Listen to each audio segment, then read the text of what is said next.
18টা শব্দ আছে। এই শব্দগুলো কোরআনে কয়বার আসছে জানেন? 7,800 বার আসছে এই সূরা ফাতিহা শব্দগুলো। যদি কেউ সূরা ফাতিহা জানে, মানে সেই কোরআনের 7,800টা শব্দ জানে। খুবই সহজ, আমরা ভয় দেখাই মানুষকে আর কি। এখন ইন্টারনেটে যাবেন, অনেক কোর্স বের হয়েছে। একটা কোর্সের নাম বলে দিচ্ছি আমি, understand Quran and Salah. Understand Quran and Salah, যুবকরা বুঝতে পারবে।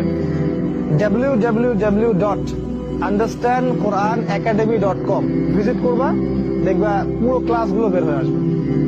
প্রায় 100টা ক্লাস থাকবে, প্রত্যেকটা ক্লাসে তোমার 10 মিনিট 20 মিনিট করে বই দেওয়া থাকবে, ডাউনলোড করবা, পড়বা, দেখবা সব শিখে গেছে বাসা।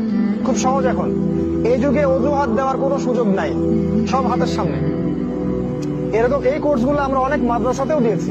এই কোর্সটাই আমি নিজেই দিয়েছি। গিফটের পাশাপাশি আমি চাচ্ছি ওরা এটা করুক, শিখুক। পুরো অর্থ বোঝা সহজ। এই টেকনিকটার সাথে আপনি কিছু যদি গ্রামার জানেন,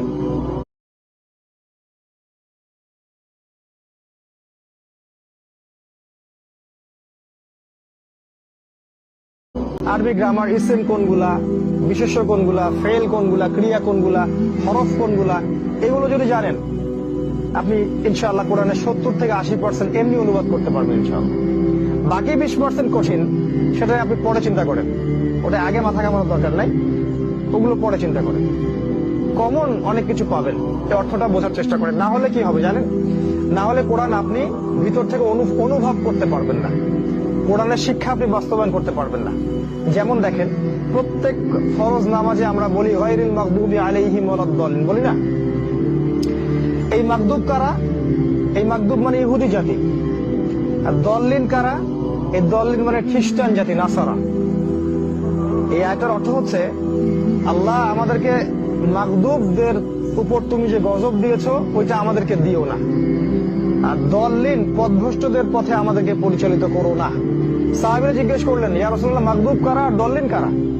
নবীজি বললেন, মাগদুব হচ্ছে ইহুদি, আল ইহুদ, আর দল্লিন হচ্ছে নাসারা, হুমুন নাসারা, খ্রিস্টান।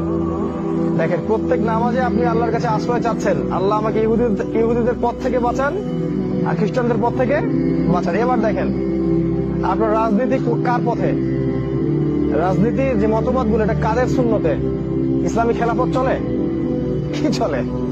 ওই আব্রাহাম লিঙ্কনের গণতন্ত্র চলে, ওই পশ্চিমা বিশ্বের ধর্মনিরপেক্ষতাবাদ চলে, সেকুলারিজম চলে। কিন্তু নামাজে কিন্তু ঠিকই বলছেন আপনি কি বলছেন অর্থ আপনি জানেন না। আপনি দেখেন অর্থনীতি, কাদের অর্থনীতি চলে?